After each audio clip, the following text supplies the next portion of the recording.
పూజామందిరంలో తీసిన ఫోటోలు పట్టుకెళ్ళి నదుల్లో బారేస్తున్నారు. నేను పత్రికల్లో చదివిన వార్త. ఎంత దుర్మార్గం! ఫోటోలు, ఎందుకంటే దేవుడు ఫోటో ఎక్కడా పడేయకూడదు. ఎందుకంటే నదిలో బారేస్తావా? నది లోకుగా ఉందా? నది అంటే ప్రతి చెత్త పట్టుకెళ్ళి అందులో పారేయడానిక? దేవుడు ఫోటో కదా అనద్దమ్మా. అది అద్దం కాదా? అద్దమా కాదా? ఫ్రేమ్ ఉందా లేదా? ఆ అద్దం పగిలిపోతుందా లేదా? లోపల చేపలు ఎలా తింటాయండి? చేపలు పైనుంచి అద్దాలు ఎలా పడుతూ ఉంటే ఆ ఫోటో ఫ్రేమ్ కారణంగా రంగురంగులుగా కనపడుతూ ఉంటే అదేదో జీవజంతువులు అనుకుని పట్టుకుంటాయి కదా. మరి ఆ చేపలను చచ్చిపోతే ఎవరిదండి ఆ పాపం? ఆ జీవుల్ని మనం చూడక్కర్లేదా? మనం ఫోటోలు అడ్డమైన గడ్డి పట్టుకెళ్ళి నదుల్లో బారేయడం ఏంటండి? జరుగుతున్నాయి ప్రత్యేకంగా.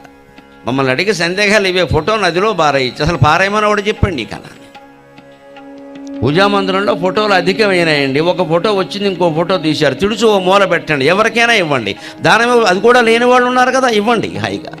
మా ఇంట్లో ఈనాళ్ళు పూజ చేసాం, మీ ఇంట్లో పెట్టుకోమని చెప్పండి, పెట్టుకుంటారు. వారు తిరస్కరిస్తే ఇంకోరికి ఇవ్వండి. ఎవ్వరూ వద్దని చెప్పారనుకోండి, కట్టకట్టి మీ ఇంట్లోనే ఓ పక్కన పెట్టండి. నష్టమా? తర్వాత తరాల వాళ్ళు చూసుకుంటారు.